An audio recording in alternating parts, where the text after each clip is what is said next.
American Narco, the unbelievable story of Karey Woosley and Danny Sweep, drug dealers by day, rock stars by night, by Matthew B. Cox. The Mexican, Juan Medina Gonzalez, was on time, as usual. He pulled the mid-sized RV to a stop just shy of the house. Karey hadn't expected the RV. Typically, Juan dropped off around 30 to 40 pounds of marijuana a week. Once he'd fronted him 200 pounds, always arriving in an aging Toyota Corolla. But Karey wasn't concerned. The 24-year-old had only been selling weed for a few months. He mostly sold to friends and friends of friends. Karey didn't consider himself a drug dealer. He was a musician, by all accounts a talented one. But the weight had begun to swell. The way Karey saw it, he was just spreading the good times around to like-minded individuals. It was just a little weed. The stash house was in the South Florida sticks, a stone's throw from the Everglades, the perfect spot for a clandestine drop of mid-grade pot, or mids, straight from Mexico. It wasn't the ultra-expensive, top-shelf hydroponic marijuana, nor was it a low-grade, cheap dirt weed. Mids was a lime-green Mexican popcorn, damn near Kush quality, and it was just right for Florida's stoner crowd. Juan was very secretive about his business. Overly serious, thought Karey, bordering on paranoia. The Mexican stepped out of the RV and smiled. He was always very friendly. Karey gleaned a hint of mischief in his eyes, and then it was gone. Juan was definitely a drug dealer, possibly cartel, but Karey wouldn't allow himself to think about it. "Come, my friend," Juan said in broken English. He waved Karey and his buddies Danny and Keith over. He and Karey entered the rear of the RV through a narrow side door. Juan leaned between the front seats and removed the CD's faceplate in the dash. He pushed a flat black makeshift button. The distinct sound of hydraulics could be heard coming from underneath the vehicle, and a 1-foot by 1-foot section of the carpet slowly raised up, creating a 6-inch opening in the floor. "Cool," whispered Karey. It was like something out of a James Bond movie. Juan reached into the breech and grabbed hold of something. Then he tugged a pillow-sized 20-pound bale of pot out of the opening by a rope. The package was wrapped in clear cellophane multiple times. Between each layer of plastic, the bale had been coated with motor oil to absorb the odor. Still, the pungent aroma of freshly harvested marijuana overwhelmed him. Juan handed Karey the bundle, and Karey handed it to Danny, standing outside the door. Danny then handed it to Keith, who toted the bale into the house. Juan continued to pull the rope, which revealed a second pillow full of weed. Then there was a third, fourth, and a fifth. In short order, they had formed a human chain. Somewhere around the 17th bale, Karey got concerned. He'd never taken possession of more than a couple 100 pounds. "Juan," Karey said, nervously chuckling, I can't move this much." "No problem," replied Juan without slowing his pace. He handed Karey the next bundle and said, "Good product. You sell no problem, my friend." Juan didn't seem like the type of guy you disappointed. By the 20th bale, Danny hissed, "Karey? What's happening?" He and Keith looked terrified. Neither of them had ever seen more than 20 pounds. "It's too much. This is too much." Karey was baffled. He kept thinking the next one had to be the last, but they kept coming. At 110 bales, Juan announced, "That's it, my friend." He exited the rear of the RV, patted Karey on the shoulder, climbed into the driver's side door, and drove off. Karey shuffled into the living room, feeling dazed. The whole scene felt surreal. Danny's gaze was fixed on the bundles haphazardly strewn around the room, anxiety radiating off him like a gaseous vapor. Keith was lying on the couch with his fingers dug into his hair, taking deep gulps of air and mumbling, "I can't be involved in this. I can't be involved in this." He was teetering somewhere between hyperventilating and passing out. "Oh my God," he whimpered. "I cannot be involved in this." There were stacks of weed piled up in the corners of the room. Tower after tower along the walls. Cellophane-wrapped pillows covered the coffee tables, the chairs, and the ottoman. There were bales everywhere. Everywhere.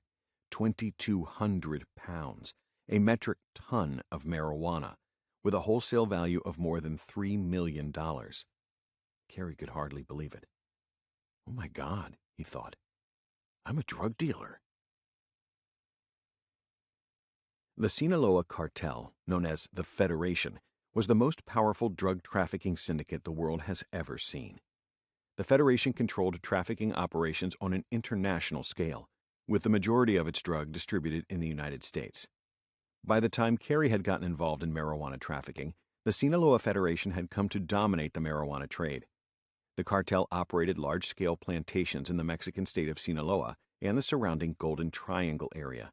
It had also established control over its territory, which included the American border region stretching from San Diego, California to El Paso, Texas, an area Mexicans call La Frontera, the frontier.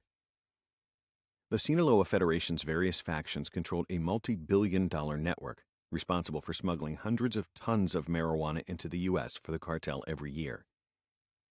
Unbeknownst to Karey and his partner Danny, they were on their way to becoming an intricate piece in that chain. "I'm not even a big pot smoker," Karey tells me during our first interview at the low-security prison located within the Coleman Federal Correctional Complex in Central Florida.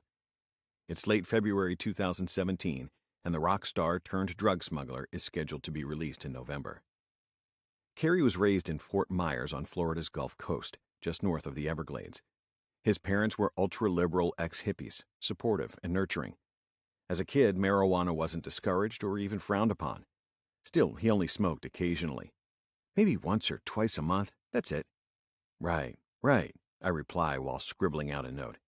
We're sitting at a fiberglass picnic table underneath an aluminum awning in an area of the recreation center. There are flat screens mounted on the wall behind us. Donald Trump is our new president, and he's talking about building the wall. A gaggle of homosexuals and transgenders walk by and girlishly wave at me and Karey. Their hair is braided tight to their scalps in cornrows. 3 of them have boob jobs. 1 has the full package: silicone breasts, hips, and butt implants. All of them are wearing makeup consisting of Kool-Aid and M&Ms. They have nicknames like Bro Derek, Tyler Swift, Nick Minaj, and Lady Kaka. One of the girls winks at Karey. He turns to me and asks, "Does it freak you out a little that there are guys with tits in here?" "It used to," I shrug, "but what are you going to do?" After 10 years inside the Federal Bureau of Prisons, not much shocks me. Karey, however, despite his time inside, is still a babe in the woods, oblivious to the gang-related prison politics and the potential dangers that lie around every corner. Unlike the other inmates that populate the prison, Karey shakes people's hands and smiles constantly. He's energetic, enthusiastic, and upbeat. It's a little irritating. During our discussions, I've noticed he tends to minimize the scale of the smuggling ring that led him to prison. Nothing, however, about the documents or articles I've read indicates Karey and Danny were running a small enterprise. Although the Sinaloa Federation's operations within the United States do take the form of a supply chain that relies heavily on compartmentalization, each link in that chain is only aware of their own function and operational aspects. It's unlikely Karey was unaware of the cartel's involvement. "So," I say, "tell me about Juan." Karey smiles and tells me that Juan was a real nice guy. In fact, Juan Capechi Medina was the organizer and leader of the Medina Drug Trafficking Organization, an operation responsible for the distribution of tons of marijuana every month, product being smuggled through the Arizona-Sonora border by Joaquin El Chapo Guzman's faction of the Sinaloa Cartel directly to Medina's organization. The marijuana was then transported to Medina's wholesale customers in Nevada, Iowa, Virginia, and throughout the southern states, one of whom was a certain struggling musician living in South Florida. "Bro," gasps Karey, "I swear, I had no idea Juan was a cartel member." Karey Lee Woosley spent most of his preteen years grounded. He was a hyper kid, always misbehaving at school, talking in class and spitting spitballs. That is, when he went to school. He skipped quite a bit to hang out at different girls' houses. His love of music started with his father's garage band. By age 12, the music bug had dug its teeth in deep. Karey would walk around the house playing the air guitar and singing "We're Not Gonna Take It" by Twisted Sister. His mother, Linda, gave her budding rock star a Yamaha guitar and told him to give the real thing a try. "I thought it would give him something to do," she says, "while he was grounded. He was always grounded." Karey locked himself in his room, watched some videos, read a couple of books, and taught himself to play. Like most natural talents, music came easy to him. His mother recalls hearing the black crows she talks to angels emanating from her son's room. Irritated, she barged in, prepared to chastise him for playing his stereo too loud. She was shocked to find Karey strumming his guitar and singing in perfect pitch. It was the most beautiful thing I'd ever heard. Shortly thereafter, Karey began penning his own songs, original compositions heavily influenced by popular 80s hair bands like Def Leppard, Skid Row, and Poison. Within months of picking up guitar, he'd formed Sweet Madhouse with a group of friends. They practiced and practiced until Karey felt they were ready for their first gig. He convinced his parents to rent out Fireman's Hall in Coral Springs, Florida. They passed out flyers and made phone calls. Tickets ran $2, and for 50 cents extra, you got a soda. Just before Karey's 14th birthday, Sweet Madhouse took the stage to a crowd of over 500 screaming teens. He could hardly believe the turnout. The place was packed. Halfway through their set, some girl threw her panties at my son, says Linda. Her panties, she repeats with an audible sigh. I remember thinking, my God, what's he gotten himself into? After that, there was no stopping him. Karey's father, Papa, acted as the band's manager, booking them at local clubs for teen nights. Karey and the band, now calling themselves Smut, jammed to their peers. They played weddings and just about every school function, homecoming, Sadie Hawkins, prom, etc. After a gig, like an extraordinary gig, says Karey, me and the Smut boys would sit around, get high, and dream about becoming rock stars. You know, sex, drugs, and rock and roll. Mayo had a problem. By the turn of the century, Ishmael El Mayo Zambada was the head of the Sinaloa Cartel. This was before the drug trafficking syndicate had achieved international notoriety. Back then, it was merely one of a handful of regional cartels operating out of western Mexico. The Sinaloa Cartel was embroiled in full-blown gang warfare, simultaneously fighting the Tijuana Cartel from the north and its more powerful ally, the Gulf Cartel, in the east. While each of the West Coast cartels operated independently, they all struggled with the same problem, the rise of the Gulf Cartel. The Gulf Cartel had established itself as the dominant drug trafficking syndicate in North America during the late 1990s. A criminal syndicate which operated out of northeastern Mexico under the leadership of Osael Cardenas, the cartel was encroaching on territory controlled by Mayo and the other Pacific Coast kingpins. The source of the Gulf Cartel's power was a weapon unparalleled in the history of organized crime. Under the direction of Cardenas, the cartel formed a paramilitary unit known as Los Zetas.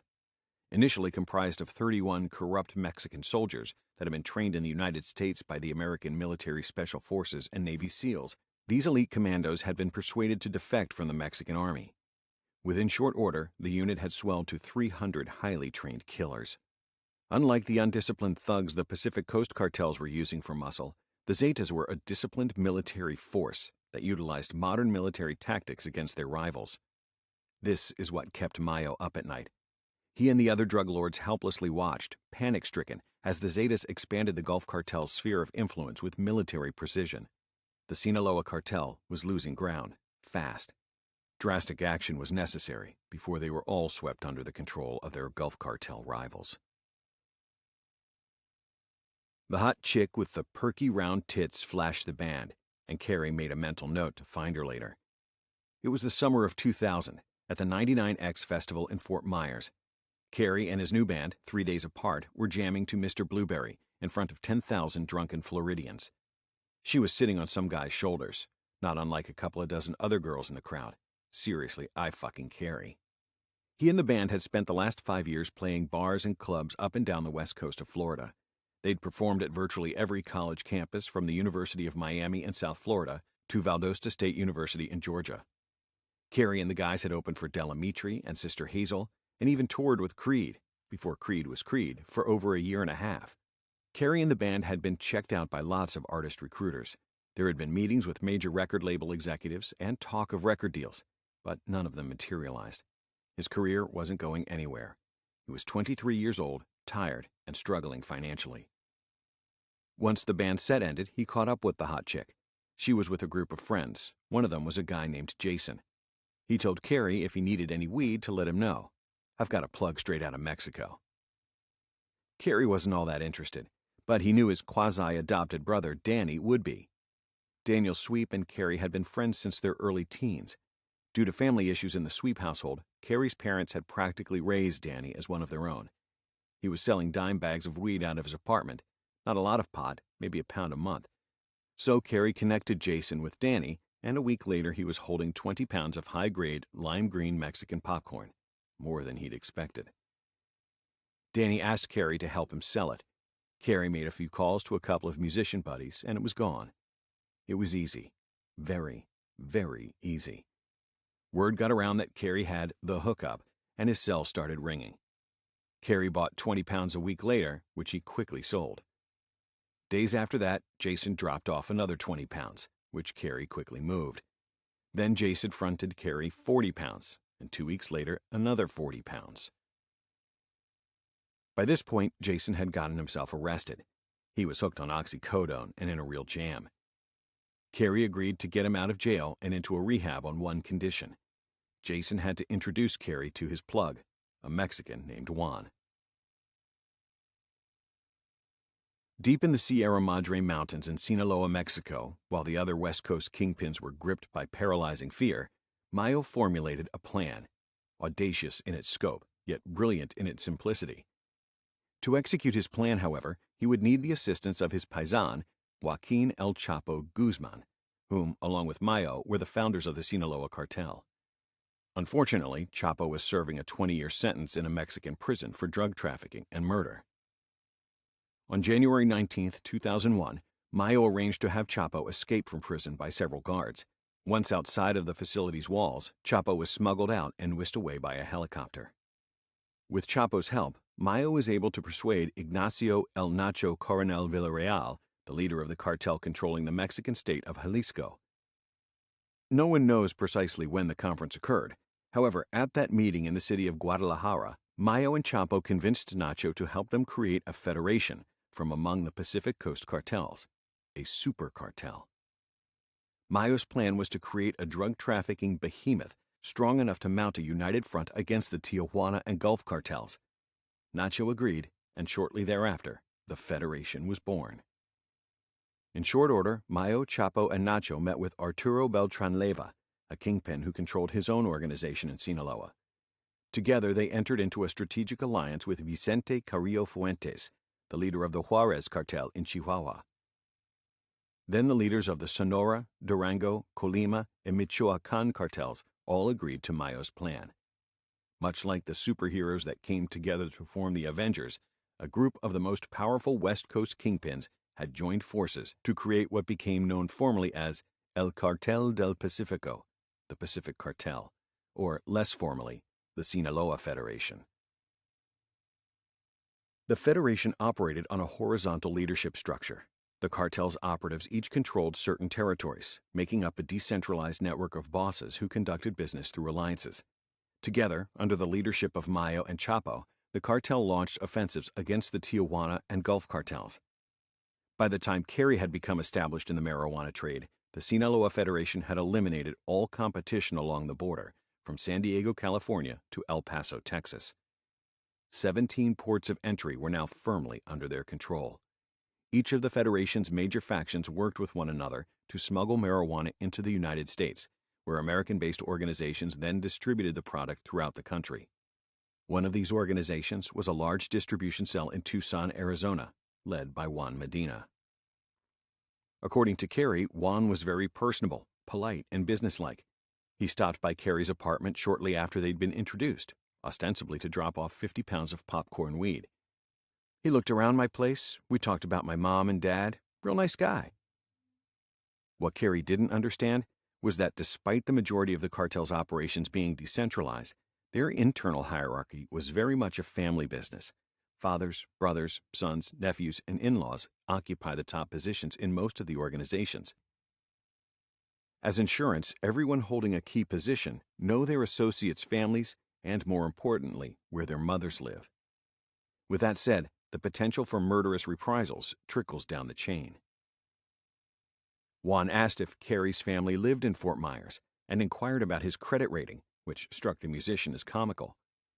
Then he gave Karey 200 pounds of mids, 150 pounds more than Karey had expected, more than Karey and Danny could sell to their stoner buddies. The smell alone was reason enough to motivate Karey to move the product quickly, he tells me. His entire place reeked of marijuana. Fortunately, the word was out, and the local dealers were eager to buy up all the marijuana Karey and Danny could get their hands on. It was gone in less than a week. Days later, Juan showed up with the RV and a metric ton of mids. There was no denying it after that. Karey Woosley was a drug dealer. Within 3 weeks, he and Danny had gotten rid of every single bud, and they were sitting on nearly $1 million. Things only escalated from there. Despite the illegality, like everything Karey does, he put everything he had into the new venture. He arranged for a remote stash house, code words, and prearranged drops. He quickly put together a network of local dealers throughout South Florida. For his part, Juan set up a second stash house, stocked with several tons of weed near Karey's place. In short order, Juan's cousin Miguel was swapping out bags of cash for bales of fresh bud weekly. "You have to understand," says Danny during one of our interviews. "Karey acts like he stumbled into the marijuana business, but he created it." In my attempt to obtain an accurate account of the story, I spoke with and emailed Danny dozens of times. He was on home confinement and wearing an ankle monitor after being released from prison in October 2016. Despite his hippie-like appearance, Stoner doesn't adequately describe Danny's character. In fact, Juan and his associates nicknamed him Buki because he resembled the long-haired Mexican musician Marco Antonio Solis, known as El Buki, who sings soft love ballads. However, Danny has more of an edgy hipster thing going on than a bohemian flower child. Although Danny continually told me he didn't want to say anything disparaging about Karey, he did describe his co-defendant as a serious and, when necessary, a ruthless businessman. "Karey's the boy next door, prom king, band dude," he tells me. "He makes you believe in him, and he takes you for a ride. His personality is the real story. Seriously, how does a prom king become a drug dealer?" Despite Karey's intensity and drive, Danny says when Juan asked him if they'd be willing to distribute cocaine, a much more lucrative product, Karey flatly refused. He thought of weed as a soft-core drug, harmless. The Sinaloa Federation's creation had hindered the spread of the Gulf Cartel, but it hadn't stopped it. The Gulf Cartel was continuing to seize territory through the Zetas' military-style campaign of murder and intimidation. Mayo's plan had merely postponed the inevitable. He formed the cartel's own enforcement wing dubbed Los Mata Zeta, the Zeta Killers. Led by Chapo, they were tasked with eliminating each and every Z member present in their territory. Through torture, beheadings, and public hangings off of freeway overpasses throughout the Federation's controlled territory, the Mata Zetas waged war against the commandos with no discernible impact on the Gulf Cartel's overall expansion. The Federation was losing the narco trafficking war to a superior military force, and despite their efforts, José Cardenas and the Gulf Cartel seemed unstoppable. Fueled by desperation, Mayo contemplated a second alliance. He directed his trusted consigliere, Humberto Loya Castro, to contact the United States government. Loya, himself an American attorney and a member of the California Bar, was wanted by the U.S. authorities after being indicted in San Diego along with Chapo Guzman a few years earlier. The indictment alleged that Loya had been laundering drug money and bribing officials, charges which he had been dodging for some time. Precisely where and when the clandestine meeting took place is unknown. However, according to multiple federal court documents, motions, transcripts, affidavits, etc., the events played out in the following manner. At the aforementioned meeting, Loya struck a deal with the U.S. government, an agreement that was approved at the highest level of the U.S. Attorney's Office and the Drug Enforcement Administration in Washington, D.C. In exchange for providing the Americans with information about the Sinaloa Federation's rivals, the United States agreed not to interfere with the Federation's drug trafficking operations. In addition, the U.S. Attorney's Office agreed to drop the indictment against Loya upon the completion of his cooperation and agreed not to prosecute the Sinaloa Cartel leadership, which everyone understood to include Mayo Zambada and Chapo Guzman. Although the U.S. Attorney's Office resisted, eventually Loya was provided a formal document acknowledging the existence of their agreement. In essence, the U.S. government entered into an alliance with one of the largest, most violent criminal organizations in the world, run by two of the most wanted men on the planet. An alliance which afforded the Sinaloa Cartel carte blanche to smuggle hundreds of tons of illicit drugs into the United States, in exchange for providing the Americans with the information needed to wipe out the cartel's rivals. Not a bad deal for Mayo and the boys. Drugs and rock and roll have always been a part of Danny's life. Prior to joining Karey's conspiracy, he was booking bands and managing bars in the downtown Fort Myers club scene. Danny was the go-to guy for visiting rockers, providing a safe place to chill while they were in town. "I've hung out with Eddie Vedder from Pearl Jam and done blow with Mark Chavez, the lead singer of Edema," says Danny. Once in early 2002, Jerry Cantrell of Alice in Chains knocked on Danny's door. "We partied all night. My girlfriend had written a message to me on the bathroom mirror in lipstick. 'You're so cool.'" It's a line from the movie True Romance. I remember Jerry commented, "Great movie. Bro, it's like I've always been part of that scene, always and forever." Notwithstanding Loya's status as a wanted fugitive by both the U.S. and Mexican authorities, the Sinaloa Federation's consigliere began attending monthly meetings with the DEA on both sides of the border. It was at these meetings that Loya, using information provided by Mayo and Chapo, was able to manipulate their newest ally into surgically wiping out the Federation's competition. The information flowed through the DEA to the Mexican military, and the results were unmistakable. On February 10, 2002, the Mexican Federal Police made its move to arrest Ramon Arellano Felix in Mazatlan, Sinaloa, the second in command of the Tijuana Cartel. While attempting to evade capture, he was gunned down by the Federales. Less than a month later, in the state of Puebla, Ramon's brother Benjamin Arellano Felix, the leader of the Tijuana Cartel, was arrested by the Mexican army. He was later extradited to the U.S. and sentenced to 25 years on racketeering and money laundering charges. The swift elimination of the Tijuana Cartel's leadership crippled the organization. Over the next several months, dozens of lower-level members of the Federation's rivals were picked off by the Mexican military in various raids throughout the country.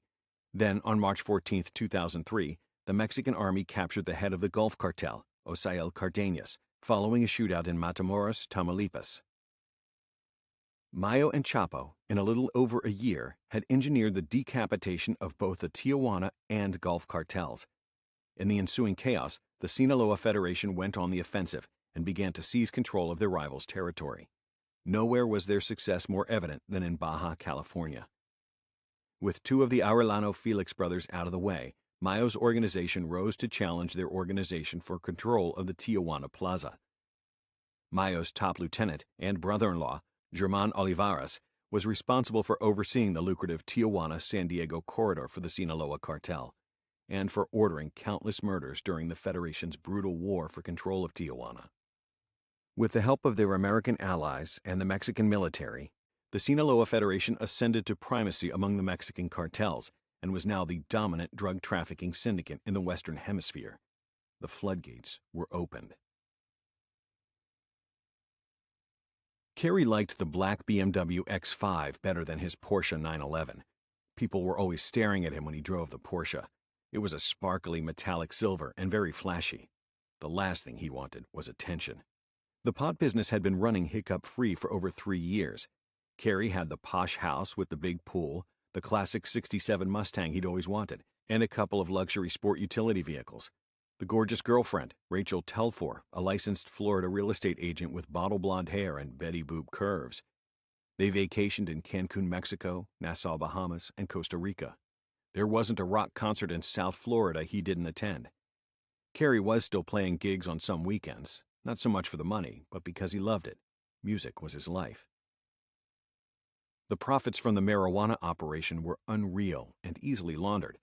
Using a combination of rental properties and flipping houses, Karey's illicit funds were washed clean of their origins. Everything had been going very smooth. That's when Juan's guys started getting busted, in early 2004, one after another, says Danny. Karey got a little worried. It was either dumb luck or there was a leak in Juan Medina's organization.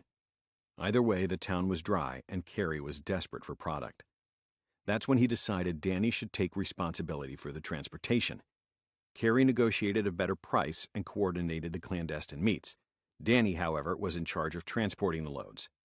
I dropped off $200,000, money Karey owed Juan in Tucson, Arizona.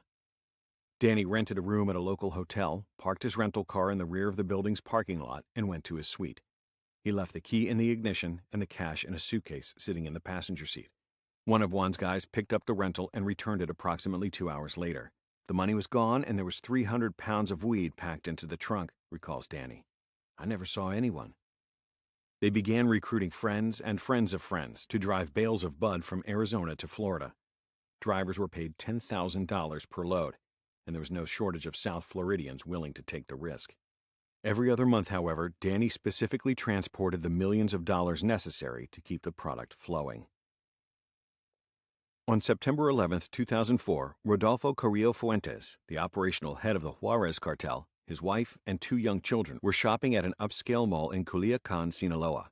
Flanked by private security, an off-duty police officer, the drug kingpin and his family strolled from shop to shop. Outside in the mall's parking lot, a group of assassins lay in wait. Carrillo Fuentes perused brand-name clothes, utterly unaware that months earlier he'd been double-crossed.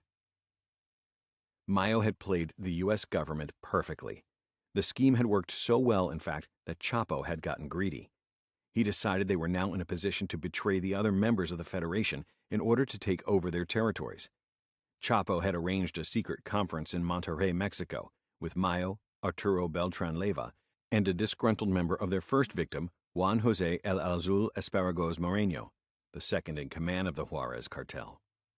During that meeting, the 3 Sinaloa Federation members and Azul discussed when and where to murder his boss. When Carrillo Fuentes and his family exited the mall, Chapo's hit squad opened fire. The cartel head and his wife were pelted with automatic fire. They died on the pavement in the plaza. As Mayo and Chapo tried to seize control of the Juarez-El Paso corridor, the city of Juarez erupted into violence. Suddenly, they were on the front lines of the drug war. Seemingly overnight, Chapo's single act of betrayal turned Juarez into the murder capital of the world, which, in turn, prompted the Americans to double down on their efforts to eliminate Mayo's enemies. The double cross sparked the collapse of the Federation's security pact with the Juarez Cartel, and once again, the core factions of the Sinaloa Cartel were fighting a war on multiple fronts. This time, however, Mayo had a powerful ally, Uncle Sam. Danny's guy was minding his own business, pumping unleaded into his sedan when the Arizona Highway Patrol cruiser pulled up beside him. It was around noon, November 3, 2004, somewhere in Navajo County, just east of the Interstate 40 and 17 junction in Flagstaff, a common route used by traffickers transporting product throughout the country. It might have been the vehicle's Florida tag or the driver's long stringy hair, but something about him didn't look right to the trooper. He damn sure wasn't from Arizona. Before the driver could exit the gas station's lot, a K-9 unit pulled to a stop in front of his vehicle. Danny called the driver's burner prepaid cell phone shortly after the troopers searched the vehicle. "Hello, Danny," said an official voice. The driver had programmed Danny's first name into his cell. Still, it sent a shock through Danny to hear his name. "We've got your dope, motherfucker, and we're coming for you." Danny hung up and tossed his burner in the trash. Frantically, he dialed Karey's number. "What do I do? They've got our guy." They had discussed the scenario many times among each other and with the drivers. If anyone were ever to get caught, anyone, Karey and Danny were responsible for their legal fees, nothing more. "Get him a lawyer," replied Karey, "and walk away." He knew the risks. Danny did precisely as Karey had instructed. However, it bothered him. Not wiring the driver's attorney $15,000, but the walking away part. If anyone gets busted, anyone, Karey said many times, you walk away. No exceptions. Karey and Danny didn't know Miguel had a serious alcohol-induced domestic violence problem. Sometime in mid-2005, he went on a drunken bender and began slapping his girlfriend around. This time, however, she'd had enough. When Miguel's head was turned, she stabbed him in the back with a kitchen knife. He stumbled out of Juan's stash house and collapsed in the front yard, with the knife sticking out of his back. One of the neighbors called 911. When Fort Myers police officers arrived, they immediately placed the Hispanic female under arrest. During a search of the residence, the officers discovered approximately 180 pounds of mid-grade Mexican popcorn, $500,000 in cash, and several drug ledgers. Scribbled on nearly every page was the alias Musico. That was the name Juan and his cousin had dubbed Karey with, an alias that Karey had embraced. The investigation was handed over to the DEA, and they began to make inquiries. Shortly after the bust, Juan stopped answering his phone. Subsequently, his number was disconnected, and the town went dry. After a couple of months of listening to his dealers begging him for bud, Karey hopped on the internet. A quick search revealed a significant amount of marijuana was being imported into the United States through San Diego in Southern California. The San Diego-Tijuana corridor was under the control of Germán El Paisa Olivares, Mayo's top lieutenant, known simply as G to his American drug trafficking associates. G's network was responsible for smuggling marijuana into the United States to the cartel's distributors. He's been described by Justice Department officials as a shadowy underworld figure, a member of the Sinaloa Federation's upper echelon who had ordered countless murders. Karey arrived at the Catamaran Hotel and Spa on Mission Beach, north of downtown San Diego, around 7 p.m. He immediately called an escort service, not for sex, but because Karey knew the girl would know the local drug scene. For $200, the sexy little thing who showed up at his suite took Karey to a highbrow hookah bar where the local players hung out. She introduced him to a guy that hooked Karey up with a plug, one of G's distributors, named Arturo Elieso Martinez Barrera, whom everyone called by his nickname, Apples. 2 days after leaving the airport, I was talking to Apples, Karey tells me. He had guys bringing over stuff from Mexico through the Tijuana port of entry. Karey, in all sincerity, describes Apples as a real nice guy.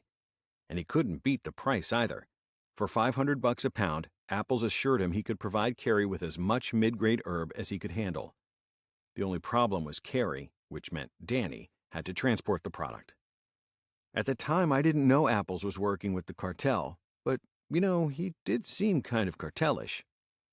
Karey had Danny and Rachel, Karey's girlfriend, purchase $100,000 worth of money orders. The amounts ranged from $500 to $1,000. It took them the better part of a day. During our interview, Rachel tells me, by this point in their relationship, she knew Karey was selling weed. I was extremely naive, she says, and she feels she had been somewhat brainwashed by Karey's charm. I didn't think it was a big deal, nor did I have any idea on what level it was taking place. The FedEx parcel, containing 150 money orders from MoneyGram and Western Union, among other providers, arrived the following morning. Karey convinced a friend of a buddy's to drive 200 pounds of bud from Southern California to South Florida. Apple's guys loaded Karey's guy's old Chevy with several bales of marijuana, and a few days later, Karey and Danny were back in business. Weeks later, he arranged for a second load, and then a third. Within a month, Karey was smuggling roughly a ton of marijuana into the Sunshine State every month. Before long, Karey and Danny were flying out to Southern California a couple of times per month. They'd coordinate the loads with Apples, and afterwards they'd spend a few days partying. Sometimes they'd pick up 2 or 3 strippers from Pure Platinum and go out clubbing in the Gaslamp District in San Diego. Or the Floridians would drive up to L.A. and get hammered at the Viper Room, pull a couple of strippers out of the 7th Veil, and go listen to some bands rock at the Whiskey A Go-Go on the Sunset Strip. Danny would then fly back to Fort Myers, unload the bales of herb at the stash house, and distribute them to their chain of dealers throughout South Florida.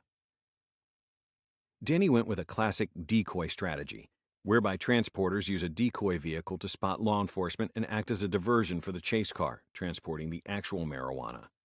On May 20, 2005, during one of the runs, the guy driving the decoy vehicle, Anthony Keene, got pulled over by the Highway Patrol in Parachute, Colorado, just east of the Utah border. The trooper's dog signaled there were drugs in the car. However, a search of the vehicle at the local Highway Patrol's office revealed nothing. The trooper, realizing he'd pulled over a decoy, surreptitiously popped a GPS device underneath the decoy's rear wheel well and let the driver go. Despite Danny telling Anthony not to rendezvous with the driver of the chase vehicle, he met with the other driver at a motel a few miles from the Highway Patrol's office. Within minutes, the parking lot was crawling with law enforcement. Karey was at San Diego's International Airport waiting to board a return flight to Florida when his cell rang. Thrifty Car Rental wanted to notify him that his rental had been seized by the DEA. "What?" Karey exclaimed, feigning confusion. "That's crazy. Why would they do that?" The employee from Thrifty sighed. He'd heard it all before. "It was the DEA, so I'm going to go out on a limb here and say it had something to do with drugs." $80,000 in weed, with a street value of $200,000, was seized. Danny hired an attorney for the drivers, but he and Karey didn't slow down. Danny simply recruited more guys and loaded up some more rentals. During the subsequent investigation, the names Danny and Musico came up.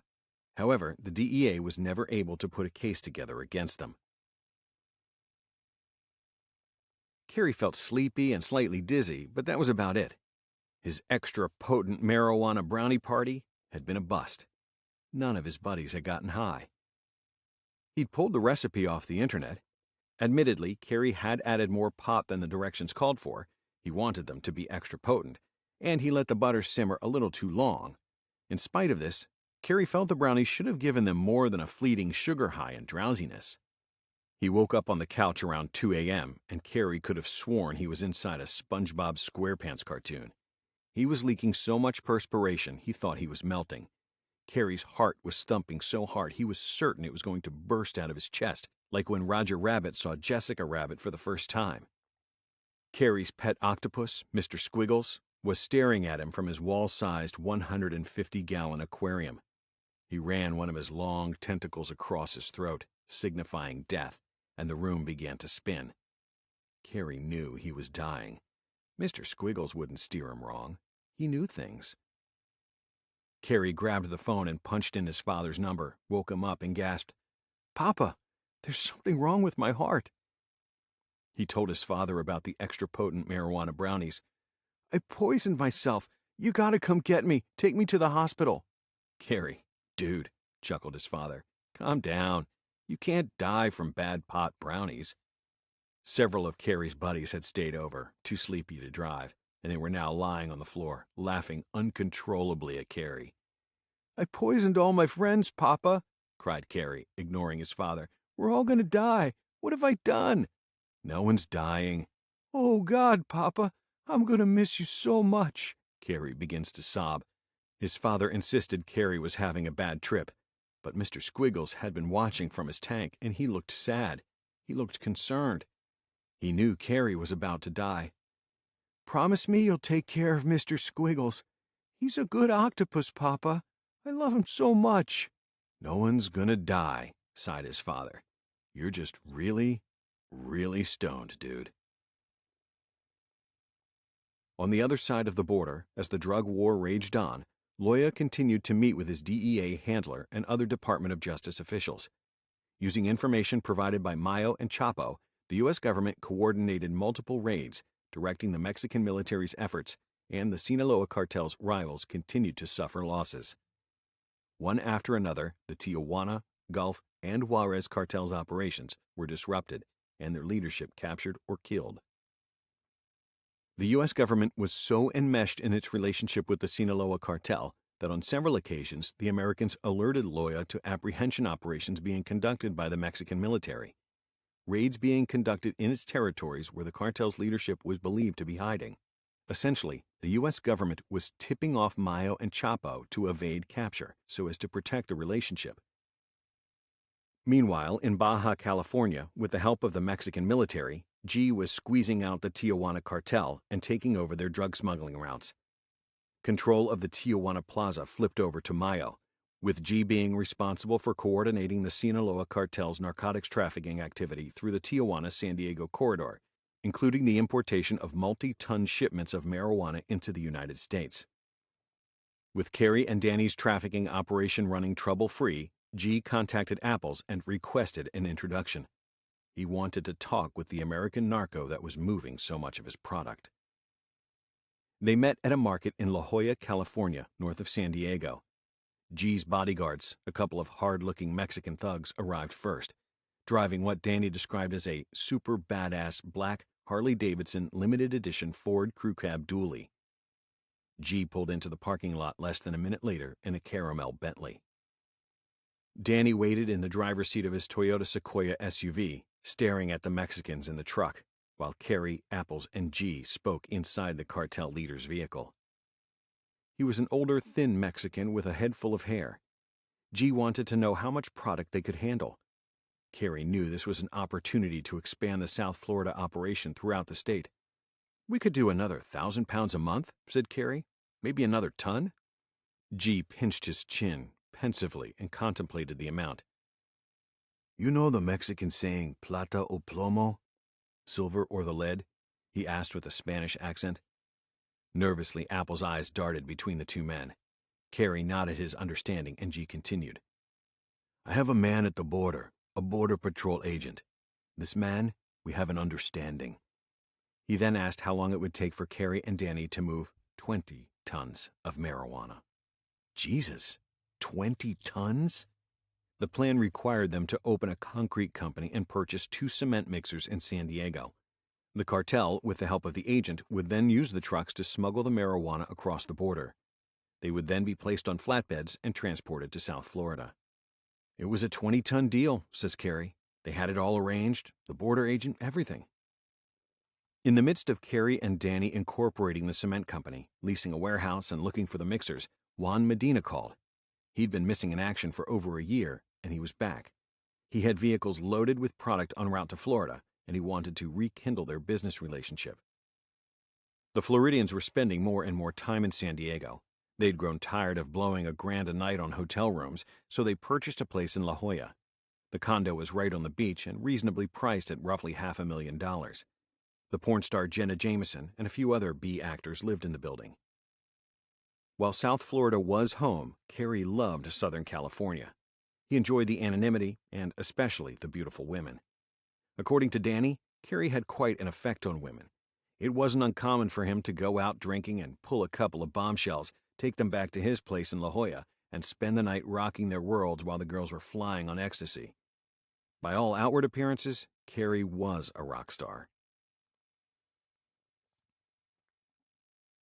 The place was booming from the banda. Apples took Karey to a nouveau riche Mexican club in downtown Chula Vista. 400 half-drunk palatosos in cowboy hats and boots, and guapa chiquitas with silky black hair and deeply bronzed skin that Karey's girlfriend Rachel back in Fort Myers would have killed for. Halfway through their third round of tequila shots, Apple whispered something in the band leader's ear. I told him you were a rock and roller, shouted Apples when he got back to the table. They want you to sing. Sing, white boy, sing. Karey doubted the band knew any rock. Out of professional courtesy, he told the band leader he appreciated the offer, but I don't know any Spanish songs. You know Scorpions? He replied in broken English. Karey couldn't help but grin. We can play Still Loving You. You know this song? Of course, but... Suddenly, it occurred to Karey that singing in a Mexican club may very well be one of the cooler things he'd do in his life. 30 seconds later, the lights dimmed, and the electric guitar's power chords rhythmically growled. The crowd went silent, turned towards the stage, and glared in irritated confusion. Karey's heart almost stopped. Then the lights surged slightly, and the strobes flickered. Karey stepped forward, belted out, Time, it needs time to win back your love again. And the crowd slowly surged towards the stage. The men's weather-beaten brows and the gorgeous mamacita's doll-like eyes gazed at the gringo. According to Karey, at Fight, Baby, Fight, Win Back Your Love Again, you could hear the building settling. And when he closed out the song with I'm Still Loving You, goosebumps rippled across the arms of every last soul, and the place erupted into a roar. After seeing Karey perform later that night, Apples asked him why he was selling drugs when he could sing like that. I didn't have a good answer then, Karey tells me, and to this day I don't have one. His eyes well up and the words seem to catch in his throat. I wanted so bad to be a famous rock star, you know, when I should have been satisfied with being a talented musician. Apples stopped at the San Isidro port of entry. He couldn't go into Mexico. He was illegally in the U.S. Still, it made Danny nervous leaving Apples behind. Karey had been summoned by G to Tijuana, and he was more than a little concerned about it. I wasn't about to meet with a fucking cartel member in Mexico, says Karey. They were buying product from the Sinaloa Cartel through 2 different plugs, and neither Karey or Danny knew what the rules were. They were out of their element, in very dangerous territory. Danny said he'd go. He didn't see any issue with it at all.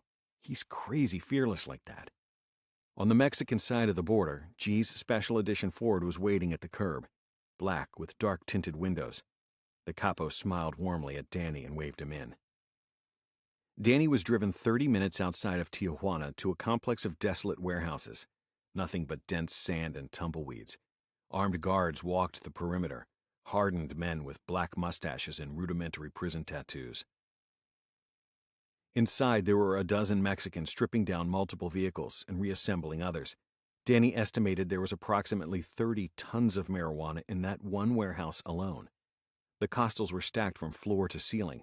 More than half the warehouse was occupied by hundreds upon hundreds of bales. He and the older Mexican sat in a makeshift office. "You move mucho product," he said, "and you always pay. This is good. This is why we trust you. You always pay." G's face became tense, and he told Danny he'd once dealt with a man from South Florida, a man that didn't pay. "I had to send my people to this man's house. I had to hurt this man. You understand?" "I understand," said Danny, and he started to wonder why he'd been brought out to the middle of nowhere. "Always pay. Understood." "Good." Karey and Danny had set up the bogus concrete company and warehouse back in Florida. It was packed with bags of concrete stacked on pallets. There were lots of cement tools, trowels, electric mixers, and even a forklift. Everything you needed to run a concrete company. However, hidden behind the veil of legitimacy were several large top-load chest freezers, each brimming with hundreds of pounds of primo weed. "We've been looking at trucks," said Danny, but they had yet to purchase one. In truth, due to the additional product Juan was providing, they were slightly overwhelmed at the moment. Like most people in the drug industry, part of their problem was laundering their proceeds. They couldn't exactly buy the trucks with cash. "It's going to happen. You've got my word." The older Mexican smiled. "I like you and your rock and roll friend Musico," he said. Then he dropped the hammer. "I want you to be the distributor for the southeastern United States." "Excuse me?" G explained while they were waiting for the cement mixer trucks to be purchased. They could begin shipping tons of marijuana through U.S. Customs under the guise of various cement products. He assured Danny he had a crooked customs agent that would pass the shipment through. "He seemed like a good guy," said Danny. "Solid, the kind of guy you could trust." Neither Danny nor Karey knew that G's branch of the Sinaloa Cartel had cannibalized the Tijuana Cartel's members through dozens of arrests and murders, encroaching on their territory so thoroughly that the Baja California organization had been reduced to a few cells. The cartel was almost non-existent by this point, but that wasn't enough for Mayo and Chapo. On August 14, 2006, Javier Arellano Felix, the leader of the remaining elements of the Tijuana Cartel, was fishing off the coast of Baja when his vessel was boarded by the U.S. Coast Guard. He was arrested for running a criminal enterprise and money laundering, and subsequently sentenced to life in prison. It was the final nail in the cartel's coffin. "When I stepped back across the border, I was sick to my stomach," recalls Danny. The company and everything in it was in his name, and he'd just agreed to start receiving 1,000-pound shipments of weed on a bi-weekly basis. We were so far over our heads, it wasn't even funny. Within the bowels of the steel shipping container were 7 pallets piled 4 feet high with cheap, gray, square 16 by 16 by 1 inch thick concrete tile pavers. The pallets weighed approximately a half-ton per and contained approximately 200 pounds of weed. The bud was scattered between the large cement tiles in bales wrapped in multiple layers of cellophane and motor oil. 1,200 pounds of mids mixed in with 3.5 tons of pavers. The container was one of thousands that arrived at Port Largo on the Florida Gulf that day. Less than 3% are ever physically inspected by U.S. Customs. Neither Karey or Danny knows how Customs discovered its true contents. Nor did any of the documents I reviewed give any indication. It's possible one of the many highly trained drug dogs picked up the scent, or maybe the container's weight was off. Could have been random. No one but Customs knows for sure.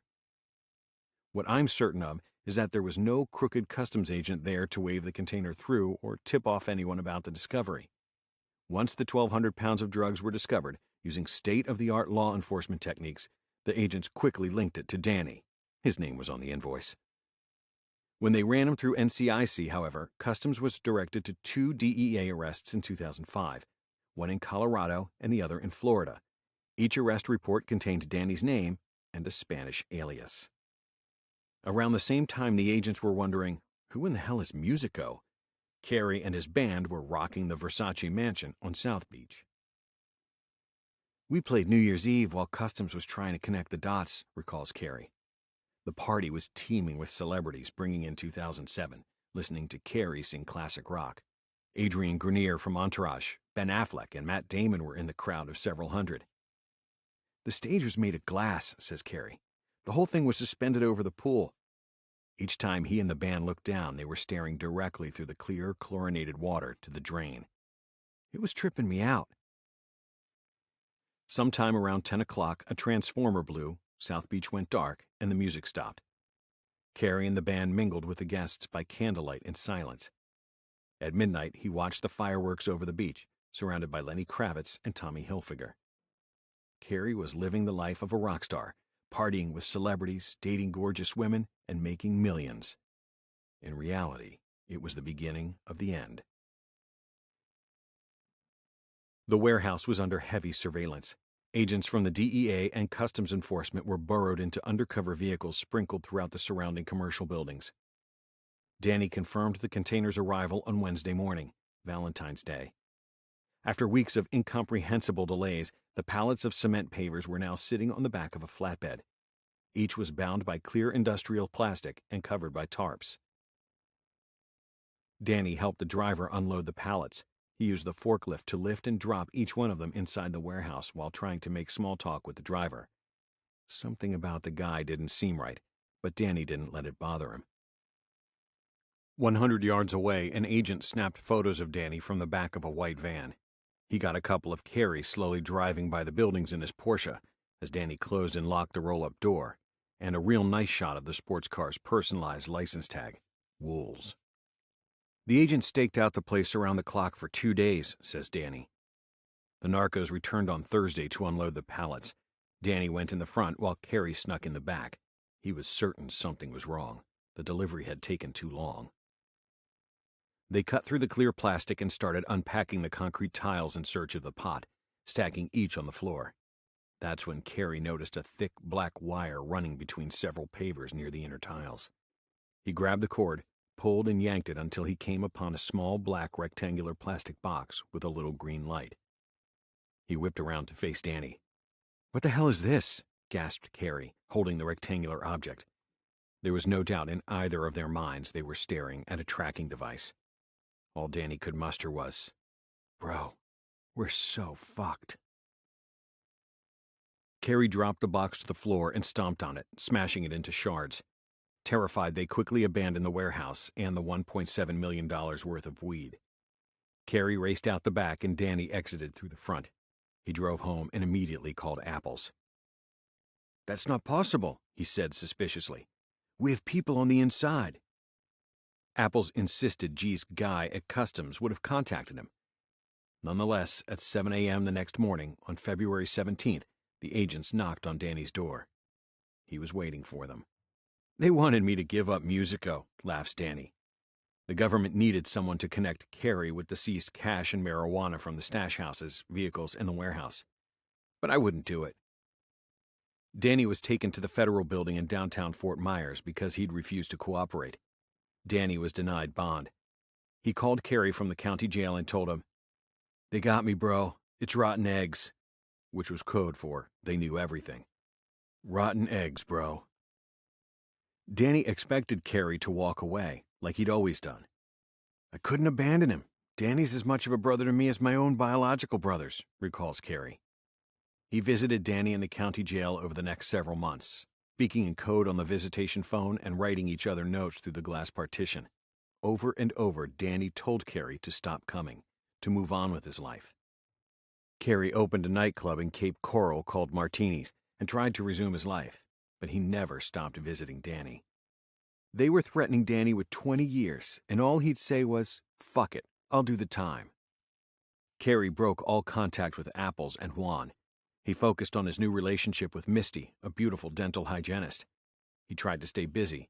The ex-marijuana trafficking musician began writing music again, and he prayed that the DEA wouldn't be able to connect him to the conspiracy. In spite of the marijuana seized by Customs, G still expected to be compensated. There wasn't much he could do about the gringos, but Apples was another story.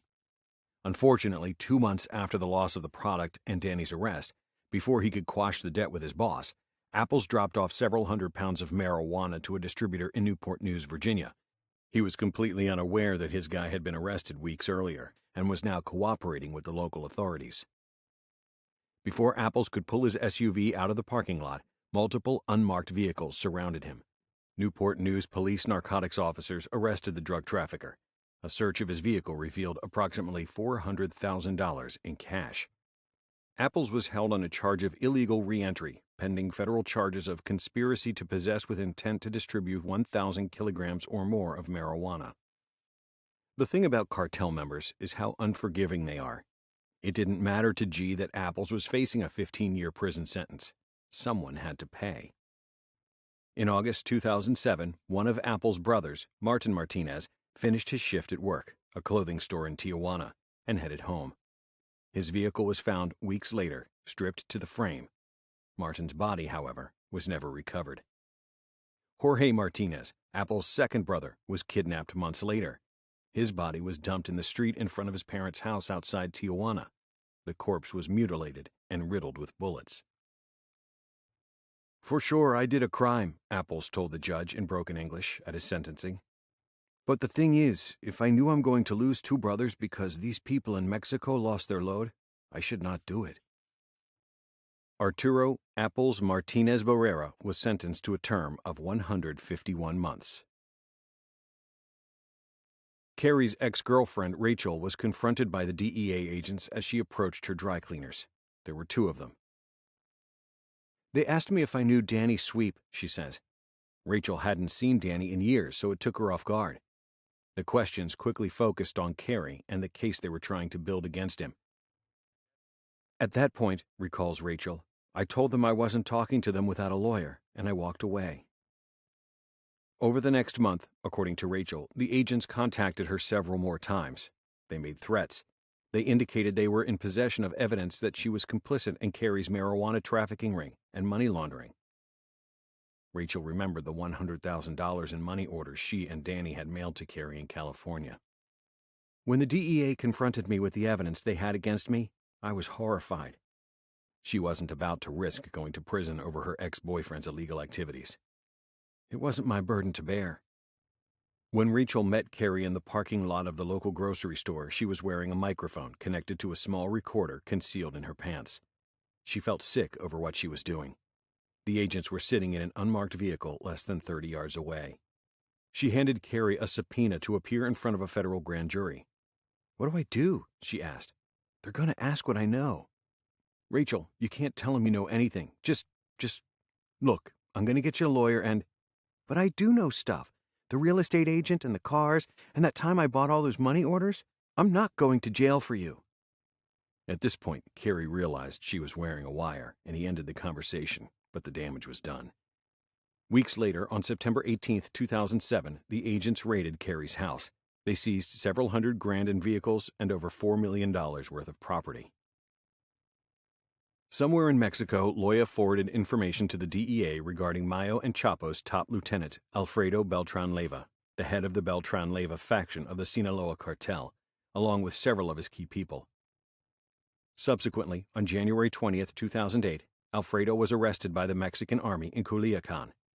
Within weeks, a dozen of Alfredo's associates were arrested. Shortly thereafter, Alfredo's brother took the remnants of the organization and formed the Beltran-Leyva cartel. With the near-complete dismantling of the Sinaloa Cartel's rivals, Loya's job was done. He wanted out. In accordance with the cooperation agreement he had entered into with the U.S. government, the U.S. Attorney's Office dismissed his indictment. Still the consigliere of the Sinaloa Cartel leadership, Loya then arranged for Mayo's son, Vicente Zambada, a trusted lieutenant within his organization, to assume the role of liaison between the Sinaloa Cartel's leadership and the U.S. government.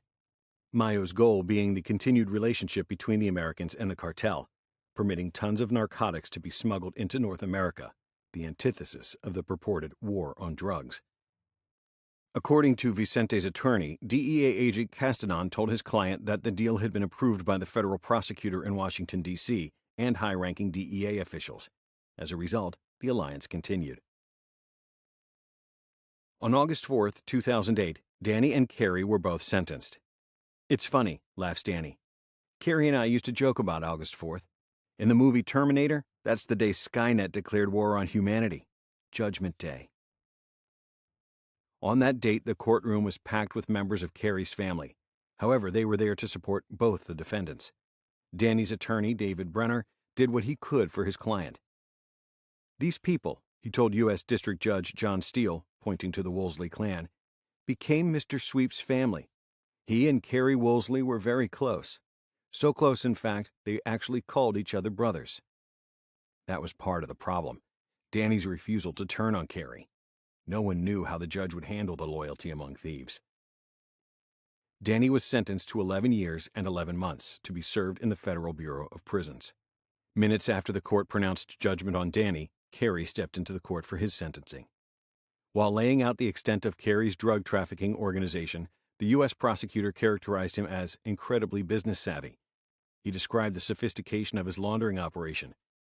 Daniel Sweep was sort of the party side, but Mr. Woosley was clearly the business side of the equation. He was far more focused on trying to make money. The prosecutor detailed the ever-increasing amounts of marijuana being bought, sold, and distributed. When looking at the organization, Mr. Woosley was the kingpin. Karey tells me he was distraught during his sentencing. He had been dating Misty for over a year, and she'd agreed to stick with him for 6 years of his incarceration. Upon release, they would get married and have kids. Unfortunately, in order for Karey to be released from prison within 6 years, he had to receive less than an 8-year sentence. She was sitting in the courtroom, recalls Karey, when the judge said, 151 months of incarceration. I remember looking back at her, tears pouring out of her eyes, and she mouthed, "I'm sorry, I can't." Crazy, right? That's what I remember most about that day. After a prolonged gun battle with the Mexican military in Tijuana, acting on DEA information, Eduardo Arellano Felix was captured on October 25, 2008. The arrest of Eduardo closed the book on the Arellano Felix band of brothers. The Tijuana Plaza had finally fallen under the complete control of the Sinaloa Cartel. Agent Castanon had tried to cancel due to a news article regarding the cartel members' possible presence in the city, but Vicente refused. His father and Chapo had information for the agents, someone they wanted removed. The longer he stayed in the city, the more dangerous the situation. Vicente was, after all, wanted by both the U.S. and Mexican law enforcement. Hours later, Vicente attended the meeting with the Americans at the Sheraton Hotel, located directly across the street from the U.S. Embassy. With Loya present, he provided Agent Castanon and the other DEA agents present with information regarding rival cartel activity and the location of a high-ranking rival cartel member. Early the next morning, after Vicente had returned to his suite, based on a tip, the Mexican military raided the Four Seasons Hotel and arrested Mayo's son.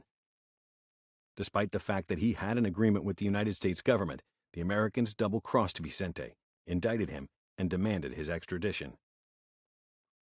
While he sat in prison waiting to be transported across the border, the acting commander of the Beltran-Leyva cartel, Arturo Beltran-Leyva, was killed by the Mexican Marines during a raid at his residence on December 16, 2009.